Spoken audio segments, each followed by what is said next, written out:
আগামীতে যে সরকারি ক্ষমতায় আসুক না কেন তিনি এইটা বাস্তবায়ন করতে বাধ্য থাকেন। সেটি হতে পারে 6 মাস, 1 বছর, 2 বছর। এটি আলোচনার মাধ্যমে আমরা সমাধানে আসতে পারি।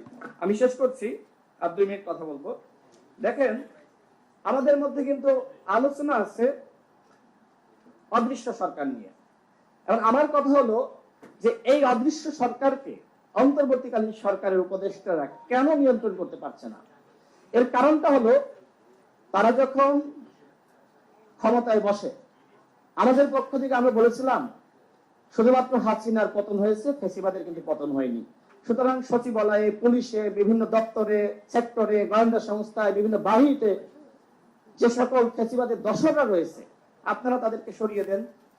কিন্তু সরকার মনে করলো যে এখন যদি আমি ওই জামাত বিএনপির তকমা দিয়ে যাদেরকে 16 বছর হাসিনা বঞ্চিত করেছে, এখন যদি তাদেরকে আমরা প্রমোশন দিই, সেক্ষেত্রে এই ব্যক্তিরা তো জামাত বিএনপির এজেন্ডা বাস্তবায়ন করবে, আমাদের এজেন্ডা বাস্তবায়ন করবে না। যে কারণে উপদেষ্টা পরিষদের কতিপয় ব্যক্তি তারা মনে করলেন যে আওয়ামী লীগের যারা রয়েছে, আওয়ামী লীগের সুবিধাভোগী, এদেরকে ভয় দেখিয়ে কাজ করাতে হবে। এবং এটা আমি জেনেই বলছি, আমি জানি, এই জন্য বলছি যে তারা এই ধরনের চিন্তার জায়গা থেকে ওই আওয়ামী লীগের যারা ছিল তাদেরকে রেখে দিল। সচিবালয়ে যান আওয়ামী লীগ, পুলিশে আওয়ামী লীগ, গোয়েন্দা সংস্থা 16 বছরে যেটি করেছে, 14 সালে নির্বাচন, 18 সালে নির্বাচন, 24 সালে নির্বাচন কারা করেছে? একজন সিইসি তো বলেছে যে গোয়েন্দা সংস্থা করেছে।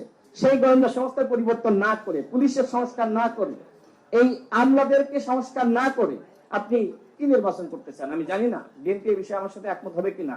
বর্তমান যে প্রশাসনিক কাঠামো রয়েছে, এই প্রশাসনিক কাঠামোর মাধ্যমে কোনোভাবেই সুষ্ঠু নির্বাচন সম্ভবপর নয়। সুতরাং অবশ্যই নির্বাচনের আগে নির্বাচনী পরিবেশ তৈরি করার জন্য এই ফ্যাসিবাদের দর্শকদেরকে চিহ্নিত করে তাদের বিরুদ্ধে ব্যবস্থা গ্রহণ করতে হবে। সর্বশেষ বলবো, আমাদের এই সরকার সাম্যের কথা বলে আমরা লক্ষ্য করছি যে তারা বৈষম্যের বিস্তার ঘটিয়েছে। দেখেন, 3টা দলকে নিয়ে তারা জাতিসংঘে গিয়েছে। এখানে শুধুমাত্র 3টা দলের মাধ্যমে আজকের এই সেমিনার সফল করা সম্ভবপর নয়।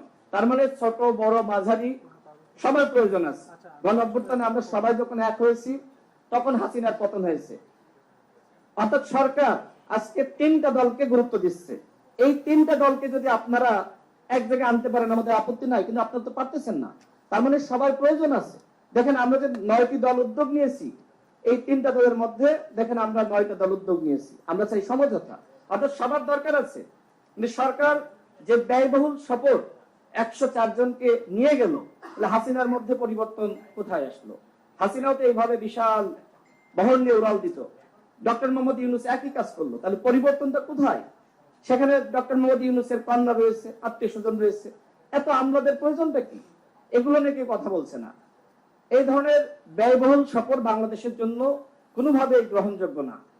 আমি সরকারকে বলবো, যে ধরনের অসাম্য আপনারা সৃষ্টি করতেছেন, এটা আসলে কাঙ্ক্ষিত না। আমরা দেখলাম যে সেখানে আপনারা 3টা দলকে নিয়ে গেলেন। আমি আগেই বলেছিলাম যে হয়তো আপনাদের প্রোটেকশনের জন্য আওয়ামী লীগের নেতাকর্মীরা সেখানে হয়তো তারা হামলা করতে পারে। যে ধরনের ঘটনা ঘটেছে আপনারা দেখেছেন, যদিও নিন্দনীয়, কিন্তু আপনারা যে বৈষম্য উৎপাদন করেছেন, এই কারণে দেখবেন যে অনেক দলগুলো তারা কিন্তু অনেকটা চুপ আছে, যে আপনারা আমাদের গুরুত্ব দেন না। সুতরাং এই ধরনের ঘটনা আপনাদের মুখোমুখি হওয়ার দরকার ছিল, অন্যথায় আপনাদের শিক্ষা হবে না। তো আমি আর কথা বাড়াচ্ছি না, কথা অনেক ছিল, যেহেতু অনেক অতিথি রয়েছে, আমি অনেক বেশি বলে ফেলিয়েছি। পিয়ার নিয়ে আমাদের দলের পক্ষ থেকে আমরা স্পষ্ট বলেছি, নিম্ন কক্ষে পিয়ার বাস্তবসম্মত না, এবং উচ্চ কক্ষে পিয়ার নিয়ে আলোচনা হতে পারে। আমাদের দল যখন 21 সালে আমরা গঠন করি, তখন আমরা এটি বলেছিলাম যে উচ্চ কক্ষে পিয়ার থাকতে হবে, নিম্ন কক্ষে পিয়ার বাংলাদেশের বাস্তবতা এটা গ্রহণযোগ্য না। আজকের এই সেমিনার যারা আয়োজন করেছেন সবাইকে ধন্যবাদ। আমার আর একটু প্রোগ্রাম আছে, আমি এই জন্য আগে বক্তব্য রাখলাম। আমি ক্ষমা চেয়ে নিচ্ছি, একটু বক্তব্য বড় হয়ে গেছে। আসসালামু আলাইকুম। ধন্যবাদ রাশেদ খান। আমি